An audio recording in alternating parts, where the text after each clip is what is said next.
উদ্বোধন হলো বহুল প্রতীক্ষিত দেশের দীর্ঘতম যমুনা রেল সেতু। উত্তরাঞ্চলের যোগাযোগ ও অর্থনীতিতে রাখবে গুরুত্বপূর্ণ ভূমিকা। বাংলাদেশে এরকম ধীরে ধীরে যে উন্নতি হচ্ছে এতে আমরা সাধারণ জনগণ অনেক খুশি। তুলসী গ্যাবার্টের বক্তব্য, বাংলাদেশ যুক্তরাষ্ট্রের দ্বিপাক্ষিক ও অর্থনৈতিক সম্পর্কে কোনো প্রভাব পড়বে না, মন্তব্য অর্থ উপদেষ্টার। তুলসীর ওইসব মন্তব্যে আমাদের অর্থনৈতিক কোনো বহুপাক্ষিক সম্পর্ক বা দ্বিপাক্ষিক সম্পর্ক প্রভাব পড়বে না।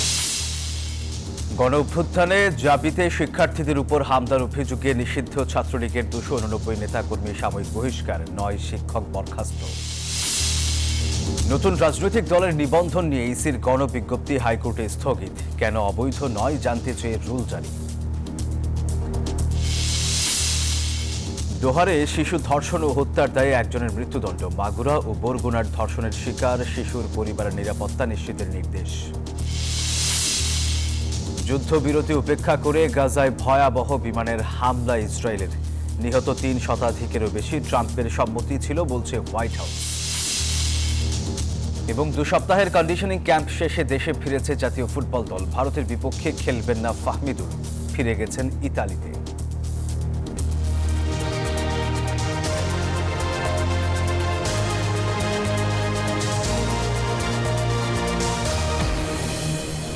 স্বাগত নিউজ 24 সংবাদে আপনাদের সাথে আছি আমি সোহাগ বক্স। দেখছিলেন সংবাদ শিরোনাম, এবার বিস্তারিত। দীর্ঘ প্রতীক্ষার পর অবশেষে উদ্বোধন হলো যমুনা নদীর উপর নির্মিত দেশের দীর্ঘতম নবনির্মিত যমুনা রেল সেতু। সকালে সেতুর পূর্ব প্রান্ত থেকে অতিথিদের নিয়ে উদ্বোধনী ট্রেনটি 3 মিনিটে সেতু পার হয়ে সিরাজগঞ্জের সয়দাবাদে পৌঁছায়। মাত্র 3 মিনিটে সেতু পার হয়। উদ্বোধন অনুষ্ঠানে প্রধান অতিথি ছিলেন রেলপথ মন্ত্রণালয়ের সচিব মোহাম্মদ ফাহিমুল ইসলাম। সেতুর পূর্ব ইব্রাহিমবাদ স্টেশন থেকে সিরাজগঞ্জ পশ্চিম প্রান্তে সয়দাবাদ রেল স্টেশন পর্যন্ত উদ্বোধনী ট্রেনে পারাপার হন অতিথিরা। প্রথম পর্যায়ে সেতুটিতে 90 কিলোমিটার গতিতে ট্রেন চলাচল করবে বলে জানিয়েছে স্টেশন মাস্টার। এ সেতু চালুর ফলে রাজধানী ঢাকার সঙ্গে উত্তর ও দক্ষিণবঙ্গের রেল চলাচল আরও সহজ হবে। বাংলাদেশে এরকম ধীরে ধীরে যে উন্নতি হচ্ছে এতে আমরা সাধারণ জনগণ অনেক খুশি। ঠিক আছে, এই সেতু চালু হওয়ার পর দেশের 2 বারের জনগণ অনেক উন্নত হবে, বিশেষ করে উত্তরবঙ্গের মানুষ। প্রথমত যে আমাদের যে রানিং টাইম ছিল সেটা তো অফিসিয়ালি কমাই দেওয়া হয়েছে, যেখানে আগে 4 ঘন্টা 30 মিনিট ছিল, এখন মেবি প্রায় 30-35 মিনিট কমে গেছে। এটা একটা বিশাল পাওয়া। আর 2 পারে যে ক্রসিংয়ের যে ভোগান্তি ছিল সেটা তো আর থাকছে না, তো অনেক সুবিধা হয়েছে। যমুনা বহুমুখী সেতুতে যেই রেল লাইনটি ছিল সেটি দিয়ে প্যাসেঞ্জার ট্রেন অত্যন্ত ধীর গতিতে ঘন্টায় 20 কিলোমিটার বেগে যেতে পারত, তাতে ব্রিজটি ক্রস করতে 20 মিনিট সময় লাগতো আনুমানিক। এই ডেডিকেটেড রেল ব্রিজ হওয়ার জন্য আসলে এই সময়টা কমে 3 মিনিটে চলে আসবে। দর্শক, যমুনা সেতুর উপর নির্মিত এই রেল সেতু চালু হওয়ায় উচ্ছ্বসিত সিরাজগঞ্জবাসী। আর তারা বলেন মাত্র 3 মিনিটেই সেতু পার হতে পারবেন। আগে যখন রেল সেতুতে পার হইতাম যমুনা সেতুতে অনেক সময় লাগতো, আজকে 3 মিনিটে 2 সেকেন্ডে আমরা যমুনা রেল সেতু পার হয়েছি। অনেক ভালো লাগছে। যে সমস্ত পণ্য সামগ্রী এই ট্রেনে করে নিয়ে আসবে, এই পণ্য সামগ্রী কিন্তু আনতে অনেক খরচ কিন্তু কম হবে এবং পণ্য সামগ্রীর মূল্য কিন্তু কম হয়ে যাবে। কন্টেনার এবং মালামাল বোঝাই ট্রাকও ট্রেন চলাচল করতে পারবে, আগে চলাচল করতে পারতো না। মার্কিন গোয়েন্দা সংস্থার প্রধান তুলসী গ্যাবার্টের মন্তব্যে যুক্তরাষ্ট্রের সাথে দেশের অর্থনৈতিক দ্বিপাক্ষিক এবং বহুপাক্ষিক সম্পর্কে কোনো প্রভাব পড়বে না, এমন মন্তব্য করেছেন অর্থ উপদেষ্টা ডক্টর সালেউদ্দিন আহমেদ। সকালে সচিবালয়ে ক্রয় সংক্রান্ত উপদেষ্টা পরিষদের বৈঠক শেষে সাংবাদিকদের এসব কথা বলেন তিনি। বলেন, দেশ অর্থনৈতিক দিক দিয়ে খাদের কিনারে ছিল, সেখান থেকে এই সরকার তুলে এনেছে দেশকে। এখন অবস্থা আগের চেয়ে ভালো। এ সময় এলডিসি উত্তোলনের বিষয়টি দেশের জন্য গৌরবের উল্লেখ করে তিনি জানান, 2026 সালে এলডিসি উত্তোলনের লক্ষ্যমাত্রা নিয়ে এগুচ্ছে সরকার। এর মধ্যে কোনো সমস্যা হলে তখন সিদ্ধান্ত নেওয়া হবে। তুলসী যেরকম উত্তর দিয়েছে এবং সেটার প্রসঙ্গে অনেকে বলেছে, আপনারা অনেক জার্নালিস্টরা বলছে, এটা পেতে আমাদের কোনো ইচ্ছা নেই। তবে ওইসব মন্তব্যে আমাদের অর্থনৈতিক কোনো বহুপাক্ষিক সম্পর্ক বা দ্বিপাক্ষিক সম্পর্ক প্রভাব পড়বে না। এদিকে মার্কিন পররাষ্ট্র দপ্তরের ব্রিফিংয়ে বাংলাদেশের সংখ্যালঘুদের নিরাপত্তা নিয়ে প্রশ্ন করা হলে তার সরাসরি উত্তর দেননি দেশটির পররাষ্ট্র দপ্তরের নবনিযুক্ত মুখপাত্র ট্যামি ব্রুস। বিষয়গুলোকে কূটনৈতিক আলোচনার বিষয় উল্লেখ করে তিনি আগাম কোনো মন্তব্য করতেও অস্বীকৃতি জানান। স্থানীয় সময় সোমবার নিয়মিত সংবাদ সম্মেলনে এক সাংবাদিকের প্রশ্নের জবাবে এই প্রতিক্রিয়া জানান মার্কিন পররাষ্ট্র দপ্তরের এই মুখপাত্র। মার্কিন স্টেট ডিপার্টমেন্টের নবনিযুক্ত মুখপাত্র ট্যামি ব্রুস বলেন, পররাষ্ট্রমন্ত্রী রুবিও অবশ্যই এই বিষয়ে নেওয়া সিদ্ধান্তের প্রকৃতি সম্পর্কে তার দৃষ্টিভঙ্গি অনুসরণ করেন, কিন্তু যখন আবার আলোচনা, কূটনৈতিক বিবেচনা এবং এর সাথে জড়িত পক্ষগুলোর মধ্যে কথোপকথন এবং কি ঘটতে পারে সেই কথা আসে, তখন এখানে অনুমান করে বলতে চাই না যে ফলাফল কি হবে। আপনিও চান না যে আমি সেটা করি। জুলাই গণঅভ্যুত্থানে জাহাঙ্গীরনগর বিশ্ববিদ্যালয়ের শিক্ষার্থীদের উপর হামলার ঘটনায় 289 শিক্ষার্থীকে সাময়িক বহিষ্কার করেছে বিশ্ববিদ্যালয় প্রশাসন। একই অভিযোগে 9 শিক্ষককেও সাময়িক বরখাস্ত করা হয়েছে। সোমবার রাতে বিশ্ববিদ্যালয়ের নতুন প্রশাসনিক ভবনের সিন্ডিকেট সভা শেষে উপাচার্য অধ্যাপক মোহাম্মদ কামরুল আহসান এসব তথ্য জানান। বলেন, শিক্ষার্থীরা নিষিদ্ধ ঘোষিত ছাত্রলীগের নেতাকর্মী। একই সঙ্গে একটি অধিকতর তদন্ত কমিটি গঠন করা হয়েছে। ওই ছাত্রলীগ নেতা কর্মীদের মধ্যে যাদের ছাত্রত্ব শেষ তাদের সনদ স্থগিত করা হবে। অন্যদিকে শিক্ষার্থীদের দাবির পরিপ্রেক্ষিতে 15 জুলাইয়ের রাতকে বিশ্ববিদ্যালয়ের কাল রাত হিসেবে ঘোষণা করা হয়েছে।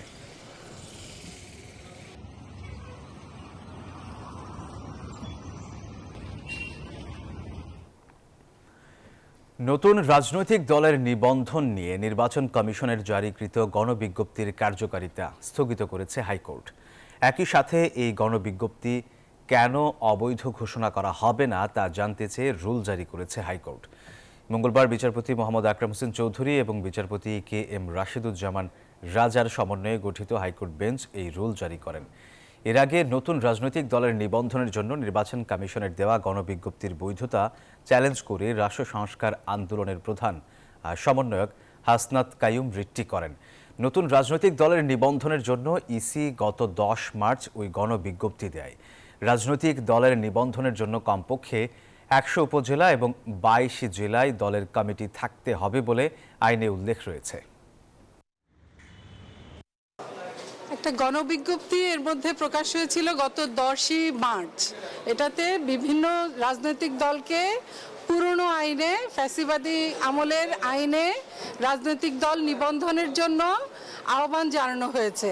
সেই আইনে এই গণবিজ্ঞপ্তিটা কেন অবৈধ ঘোষণা হবে না এই মর্মে একটা রুল জারি হয়েছে আজকে। ঢাকার দোহারে 12 বছরের শিশুকে ধর্ষণ এবং গলা কেটে হত্যার দায়ে জিয়াউর রহমান নামে এক যুবকের মৃত্যুদণ্ড দিয়েছেন ট্রাইব্যুনাল। মঙ্গলবার সকালে ঢাকার নারী ও শিশু নির্যাতন দমন ট্রাইব্যুনাল 4 বিচারক মুন্সি মোহাম্মদ মশিয়ার রহমানের আদালত এই রায় ঘোষণা করেন। মৃত্যুদণ্ডের পাশাপাশি তাকে 2 লাখ টাকা অর্থদণ্ড দেন আদালত। ট্রাইব্যুনালের পাবলিক প্রসিকিউটর বলেন, অর্থদণ্ড আদায়ে আসামির স্থাবর এবং অস্থাবর সম্পত্তি বিক্রি করে ভিকটিম ও তার পরিবারকে দেওয়ার জন্য বিজ্ঞ জেলা ম্যাজিস্ট্রেট ঢাকাকে নির্দেশ দিয়েছেন আদালত। তিনি আরও বলেন, আসামি জিয়াউর রহমান পলাতক থাকায় তার বিরুদ্ধে সাজা পরোয়ানা সহ গ্রেফতারি পরোয়ানা জারি করেন আদালত। তার ক্ষেতে সাকুটাইতে গেছিল, আসার পথে এই আসামি তাকে জোরপূর্বক নিয়ে দর্শন করে এবং তাকে চাকু দিয়ে গলা কেটে হত্যা করে। এই রায়ে বিজ্ঞ সিনিয়র জেলা ও দায়রা জজ মুন্সি মশিয়ার রহমান আসামিকে মৃত্যুদণ্ড এবং 2 লক্ষ টাকা জরিমানা করেছে। সংবাদের সময় হলো একটা বিরতির, সাথেই থাকুন। আবার স্বাগত নিউজ 24 সংবাদে। মাগুরার শিশু আসিয়ার বোন ও বরগুনার ধর্ষণের শিকার কিশোরীর পরিবারের নিরাপত্তা নিশ্চিতে ডিসি-এসপিকে নির্দেশ দিয়েছেন হাইকোর্ট। মঙ্গলবার বিচারপতি ফারাহ মাহবুব ও বিচারপতি দেবাশিস রায় চৌধুরী বেঞ্চ এই আদেশ দেন। এর আগে 24 ঘন্টার মধ্যে মাগুরার ধর্ষণের শিকার শিশু আসিয়ার ভিডিও এবং ছবি সামাজিক যোগাযোগ মাধ্যম থেকে অপসারণের নির্দেশ দিয়েছিলেন হাইকোর্ট। পাশাপাশি ওই শিশুর পরিবারের নিরাপত্তায় দুইজন সমাজসেবক কর্মকর্তা নিয়োগ দিতে নির্দেশ দিয়েছিলেন সর্বোচ্চ আদালত।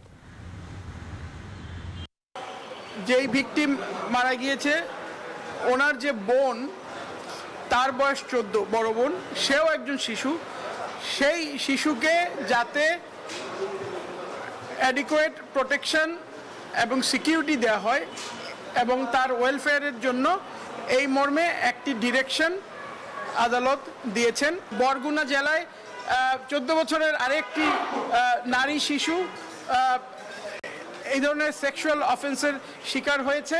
তার পরিবারের যারা সদস্য আছেন তাদের যে কনসার্ন ছিল শিশুটির নিরাপত্তার বিষয়ে, বরগুনার ডিসি এবং এসপিকে বলেছেন তার নিরাপত্তা নিশ্চিত করার জন্য এবং সামগ্রিকভাবে একজন সোশ্যাল ওয়েলফেয়ার অফিসার নিয়োগ দেওয়ার জন্য। গুম হওয়া ব্যক্তিদের সন্ধানে গঠিত তদন্ত কমিশনের মেয়াদ আগামী 30 জুন পর্যন্ত বাড়িয়েছে সরকার। সোমবার এক প্রজ্ঞাপনে এই তথ্য জানানো হয়। প্রজ্ঞাপনে বলা হয়, মেয়াদ বৃদ্ধির এই সিদ্ধান্ত 15 মার্চ থেকে কার্যকর হবে। 5 সদস্যের এই কমিশন 2010 সালের 1 জানুয়ারি থেকে চলতি বছরের 5 আগস্ট পর্যন্ত গুমের ঘটনাগুলো তদন্ত করবে। কমিশন আগামী 45 দিনের মধ্যে গুমের ঘটনার বিবরণ সংশ্লিষ্ট কর্তৃপক্ষের কাছে জমা দেবে এবং সুপারিশ করবে। ভোর 6টা থেকে রাত 12টা প্রতিদিন 24 ঘন্টার মধ্যে পুরো 18 ঘন্টাই চুলা জ্বলছে না রাজধানীর বেশ কিছু এলাকায়। কারণ তীব্র গ্যাস সংকট। দুপুরে ঘণ্টাখানেকের জন্য ছিটে ফোঁটা গ্যাসের দেখা পাওয়া গেলেও তা দিয়ে একবেলার রান্নাও হচ্ছে না। রমজানের দুর্ভোগ আর এর কারণে আরও চরমে। এমন পরিস্থিতিতেও নিয়মিত বিল পরিশোধ করতে হচ্ছে বলে অভিযোগ ভুক্তভোগীদের। শাহরিয়ার কবিরের প্রতিবেদন। বেলা 4টা, ইফতারের আর মাত্র 2 ঘন্টা বাকি, কিন্তু এই পরিবারটির ইফতার গোছানোর কোনো তোড়জোড় নেই।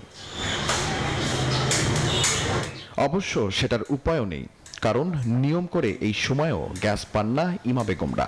তাই চুলাও জ্বলে না, রান্নাও হয় না। বছরের পর বছর গ্যাস থাকে না। রমজান মাস, আমি ইফতারি বানাতে পারছি না, তারপর সেহরি করতে পারছি না, কোন কিছু গরম করতে পারছি না।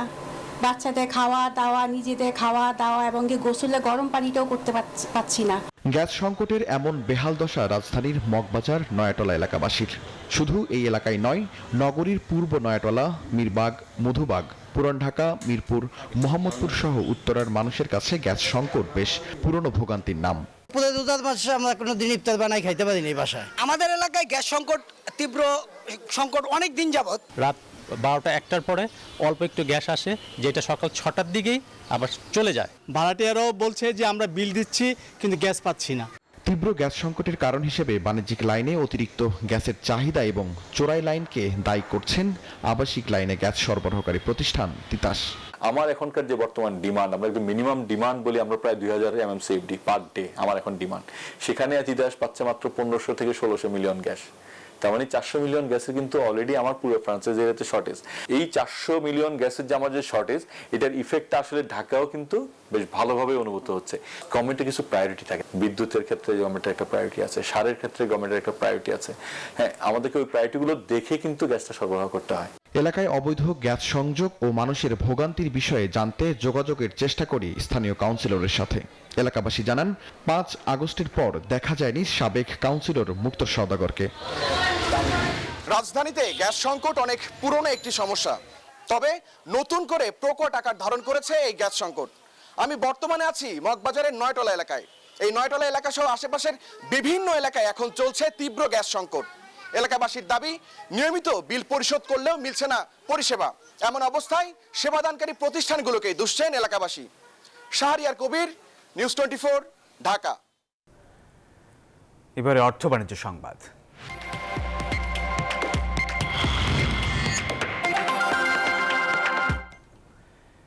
ফল আমদানিতে সম্পূরক শুল্ক 30% থেকে কমিয়ে 25% করা হয়েছে। সোমবার জাতীয় রাজস্ব বোর্ড এনবিআর এই সংক্রান্ত আদেশ জারি করেছে।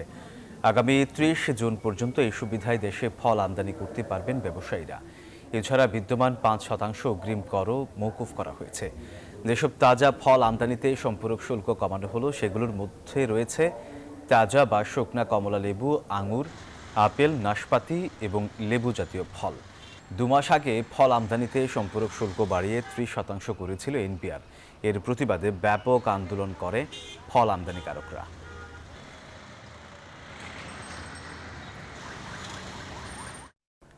সময় হলো আরও একটা বিরতির, সাথেই থাকুন। আবার স্বাগত সংবাদে। সৌদি আরব সরকার উমরা হজের জন্য বাংলাদেশের ভিসা বন্ধ করেনি, তবে রমজানে হজ যাত্রীর সংখ্যা বেড়ে যাওয়ায় ভিসার সংখ্যা নিয়ন্ত্রণ করা হয়েছে, এমনটি জানিয়েছেন ধর্ম উপদেষ্টা আফম খালিদ হোসেন। সচিবালয়ে সংবাদ সম্মেলনে এসব কথা বলেন তিনি। বাংলাদেশিদের জন্য ওমরা ভিসা বন্ধ করা হয়নি মর্মে সৌদি রাষ্ট্রদূত আমার সচিব মহোদয়কে নিশ্চিত করেছেন। বিমান বাংলাদেশ এয়ারলাইন্স জানিয়েছে, টিকিট সংগ্রহকারী যাত্রী ভ্রমণে অনিচ্ছুক হলে বিধি মোতাবেক তার টাকা ফেরত প্রদান করা হচ্ছে। রমজান মাসে ভিসা না পাওয়ার কারণে যারা ওমরা পালনের উদ্দেশ্যে সৌদি আরব যেতে পারবেন না, তাদের সাথে আলোচনাপূর্বক ঈদ উল ফিতরের পরে অথবা আগামী জুলাই মাসে ওমরা পালনের সুযোগ রেখে টিকিট পরিবর্তন করে দেবেন। এবারে আন্তর্জাতিক প্রসঙ্গ।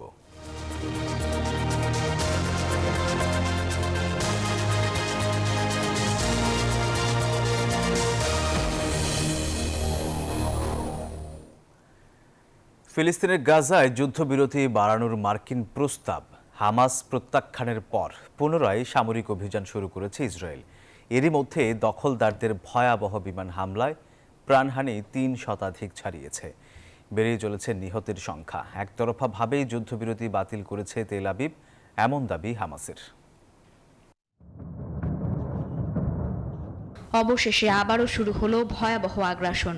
যুদ্ধবিরতির আলোচনা ভেস্তে যাওয়ায় ফিলিস্তিনের গাজায় আবারও বিমান হামলা শুরু করলো ইসরায়েল। এরই মধ্যে প্রাণহানি হয়েছে, বাড়ছে হতাহতের সংখ্যাও।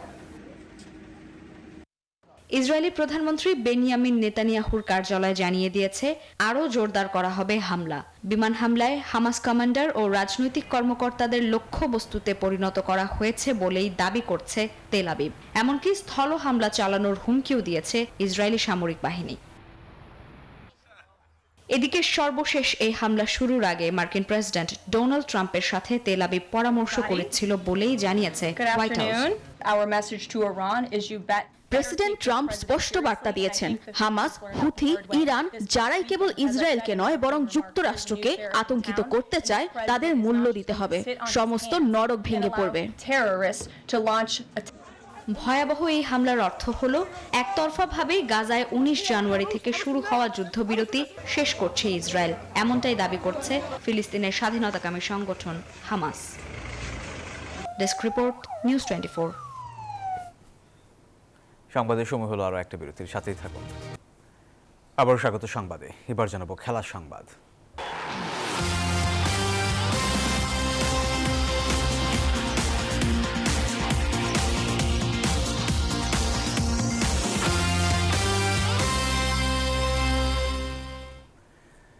সৌদি আরবে প্রায় 2 সপ্তাহ কন্ডিশনিং ক্যাম্প শেষে দেশে ফিরল জাতীয় ফুটবল দল। তবে প্রবাসী ফুটবলার ফাহমিদুল ইসলাম ফিরে গেছেন ইতালিতে।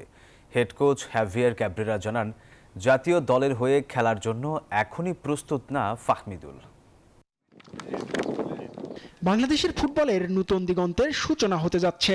প্রবাসী ফুটবলারদের অন্তর্ভুক্তি স্বপ্ন দেখাচ্ছে নবজাগরণের। অভিজ্ঞ হামজা চৌধুরীর সঙ্গে তরুণ ফাহমিদুল ইসলামকে নিয়ে ভারতবধের মন্ত্র খুঁজছে ফুটবল ভক্তরা।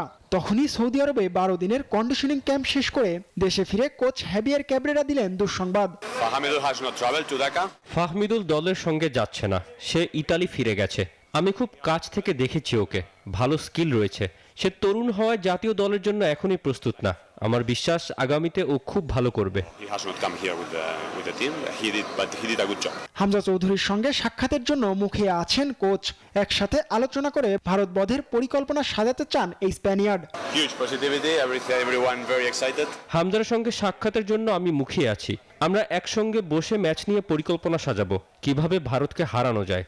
এএফসি এশিয়ান কাপ বাছে প্রথম ম্যাচে বাংলাদেশকে আতিথ্য দিবে ভারত। প্রতিপক্ষের মাঠে খেলা হওয়ায় সুনীল ছেত্রীদের সমীহ করছেন ক্যাব্রেরা। তার বিশ্বাস লড়াইটা হবে সমানে সমান। প্রতিটা দলকেই আমি সম্মান করি, বিশেষ করে আন্তর্জাতিক দলগুলোকে।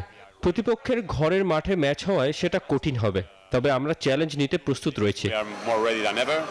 তাইফে প্রশিক্ষণের উন্নত মানের সুযোগ সুবিধা পেয়ে দলের প্রধান কোচ উচ্ছ্বসিত। 23 সদস্যের স্কোয়াড নিয়ে 20 মার্চ শিলংয়ের উদ্দেশ্যে রওনা দেবে জামাল হামজারা। জিহাদ আল হাসান, নিউজ 24, ঢাকা।